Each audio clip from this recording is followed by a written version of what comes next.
So, Michaela, I love a good dad joke. Good dad joke. What's the... Mine are awesome. What's the worst one you've ever heard? Well, I don't remember jokes. Like, I'm terrible at remembering jokes, but I only have one joke that I remembered, and you didn't think it was that funny because I did tell it in a previous episode. Yeah. Do you want me to tell it again? Because we might have new listeners. Come on, share it. Okay, so where's a bee go that's legs crossed? I don't know. BP station. Oh, it doesn't get any better. Welcome to the Tradies Business Show, helping you get off the tools and into true business ownership, so you can spend more time doing the things that matter most. Now, here are your hosts, Warwick Bidwell and Michaela Clark. So welcome back to another funny episode. I'm going to get in trouble because I told my husband that I told it on air the first time. He said, you didn't actually say that on the show, did you? And I've just told it again. The Tradies Comedy Festival. I know. Well, what can I say? BP station. Yep, no, it's not any funnier. Like, you see the bee flying? Yeah, no, I'm pretty sure we get it. And I'm pretty sure nobody's laughing except you. So while Michaela just has a moment in the corner. Because I was just doing the laughing.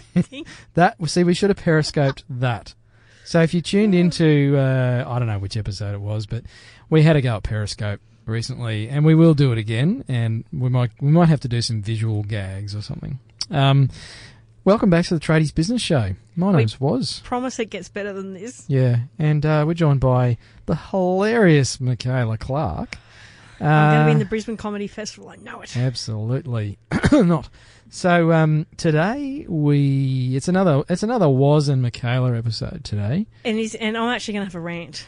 Ooh. I don't think I've had Michaela's going to have a rant. Yes. I'm just going to be a little bit quiet while you rant. Well, you'll just agree with me because that's I'll what you're say yes, supposed to Michaela. do. Yes. That's what I do. So what are you ranting about, Michaela? Well, so in our local town, we have one major high school, quite a big one, quite popular, and they have a careers expo every year, and local businesses go along to, encourage people to come work for them or join their college or learn the trade or whatever it being.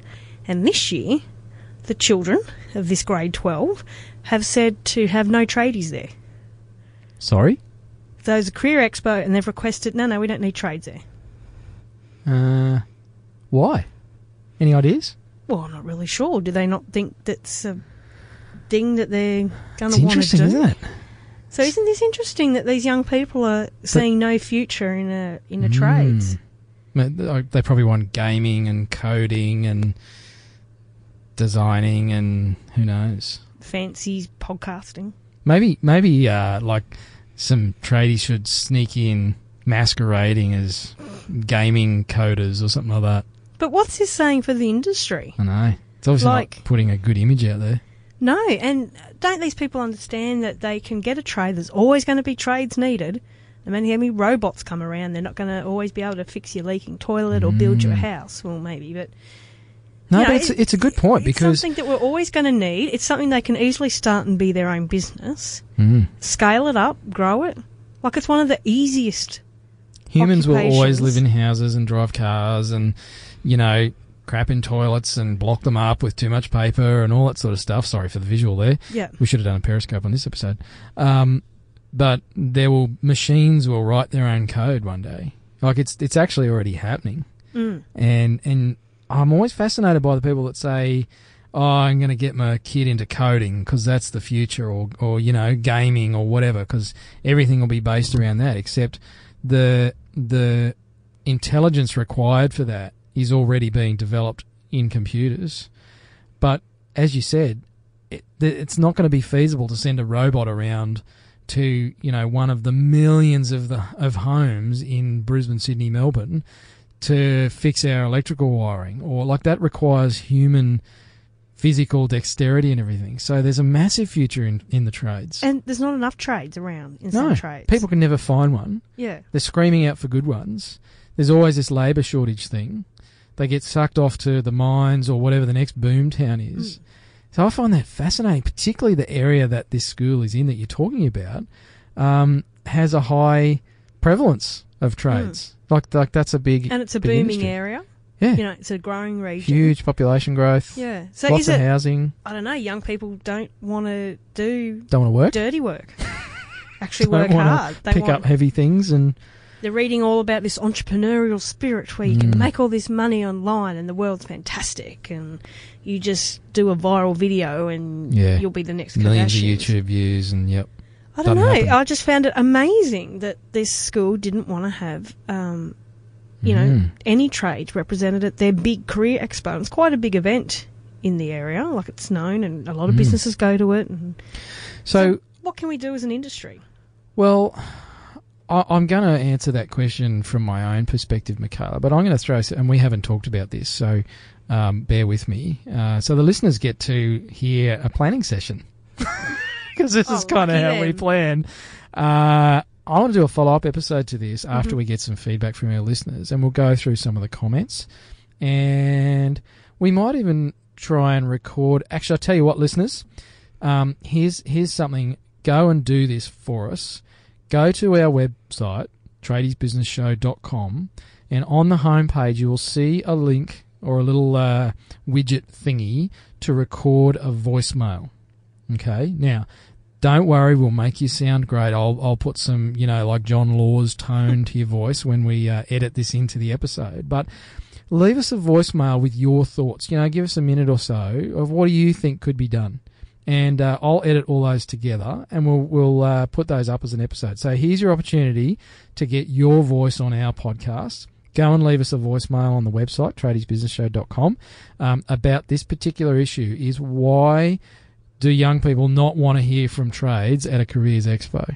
And maybe we will try and get some fancy-smancy minister, or maybe not the Prime Minister, but Labor state or something. I don't know. Someone in we'll this put a call area. into QBCC or someone like that as well. We'll get some contacts there, maybe Master Builders. Yep.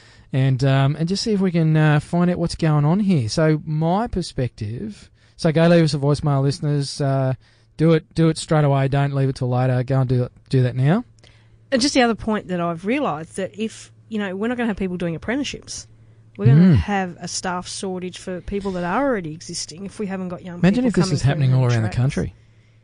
They're talking about the labour shortage now, and all the skilled labour they're pumping money into RTOs that they're trying to upskill our workforce in all of these trades and service-based businesses, and yet we've got young people going, I don't want to do that.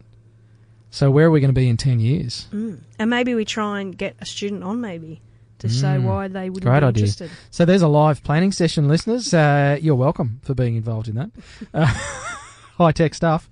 But my perspective, I just don't think the industry does a very good job of not promoting itself, but painting a very good picture.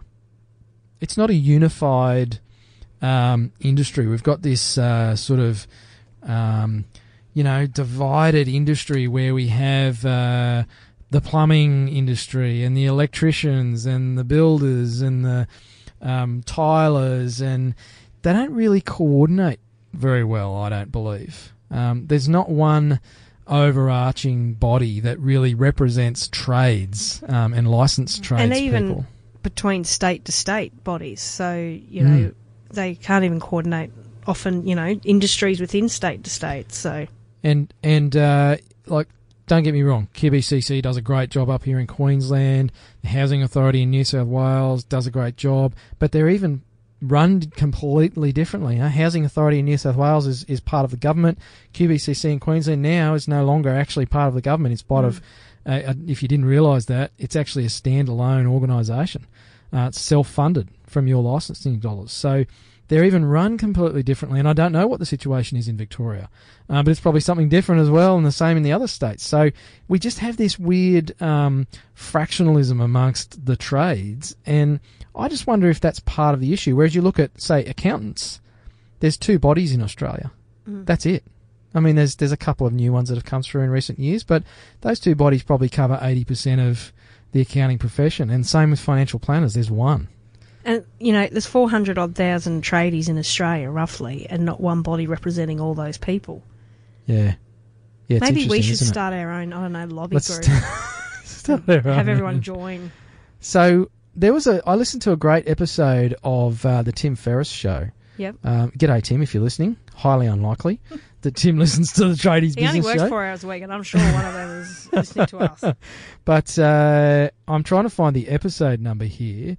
But it was an interview that Tim did. And if you don't know who Tim Ferriss is, Tim is the author of The 4-Hour Work Week, The 4-Hour Body, The 4-Hour Chef. So he's the 80-20 guy. He's all about getting the most outcome with the least time or effort input. But he interviewed a guy called General Stan McChrystal. Fascinating interview. So Stan McChrystal was very high up in the US military. He now does corporate training and leadership development and all that sort of stuff. And it was a couple of episodes ago. Actually, it was, I don't know what the date was. It was like, the 5th of July or something. But it was interesting listening to this general from the US military talking about all the different arms of the military. So the Air Force, the Navy, the Army, and they actually established only 10 or 15 years ago, this coordinated central body that actually made sure those three arms of the military worked together. Because the thing that this general said is, individually the Army is fantastic. They've got Army Rangers and all these elite forces and all the ground soldiers, but they're not very good at working with the Air Force. And they're not very good at working with the Navy. So I think of our trades when I hear stories like that. It's like, we've got master plumbers and master builders, but I wonder how much they talk to each other. Maybe, we'll certainly see if we can garner some comment from our contacts with those organisations. And as a listener, if you've got any connections there, put us in touch. We'd love to interview someone on the show about that. But by all means, go leave us a voicemail. Tell us why you think kids don't want to hear from trades at the local Careers Expo. Fascinating. And scary. We hit the big issues. Oh, man, we tackle the tough questions here on the Tradies Business Show. I don't know why I did a stupid accent then, but I'm prone to those like dad jokes. Yes. So if you want to check out our show supporters, Who face-to-face training. Speaking of training. Because they're the ones upskilling our young people these days, and if we don't get these young people interested, they won't have anyone to train. That's right. So we're saving the economy, really. Exactly. So face2face.edu.au if you want to look at some government rebates that you could possibly get back that will allow either yourself or your staff to get some on-the-job training and maybe not cost you anything, terms and conditions, all that. Head to face2face.edu.au. You got distracted by my camera then, didn't you? You were taking photos of me on my not good side. And one of our other show supporters is Tradies VA. So if you don't have the skills to answer your own phone, don't worry. Tradies VA can do it for you. But in all seriousness, we talk about how to maximise your marketing dollar on the show, and we talk about how to be more efficient and what systems you need and training your staff and all these sorts of things. But there's some simple stuff you can do in your business to actually improve your profitability and your revenue, and one of those is stop answering your own phone. It's a pain in the neck. It takes you away from the job. You're probably not the best person to be doing it if you're in a roof or on a noisy building site. So from as little as $22 a day, Tradies VA can answer your phone as your own receptionist would. Book jobs into your calendar or your booking system, your job management system, and make sure you never miss another phone call or another job again, and leave you to do what you're good at, which is make money. So go to tradiesva.com.au/mycost, and you can actually use the funky little calculator there to figure out what it's costing you to answer your own phone the way you do currently. So, why don't kids want to hear from tradies? Go and leave us a voicemail, tradiesbusinessshow.com. Tell us what you think. We'll give you your 5 seconds of fame on the show, and hopefully we can figure this problem out and reinvigorate the trades in Australia. That's it. That's what we're here to do. Fight the battles. Thanks for listening, and until next time, bye. Hooroo. You've been listening to the Tradies Business Show with Warwick Bidwell and Michaela Clark. Want to get off the tools and into true business ownership? Find out how at tradiesbusinessshow.com.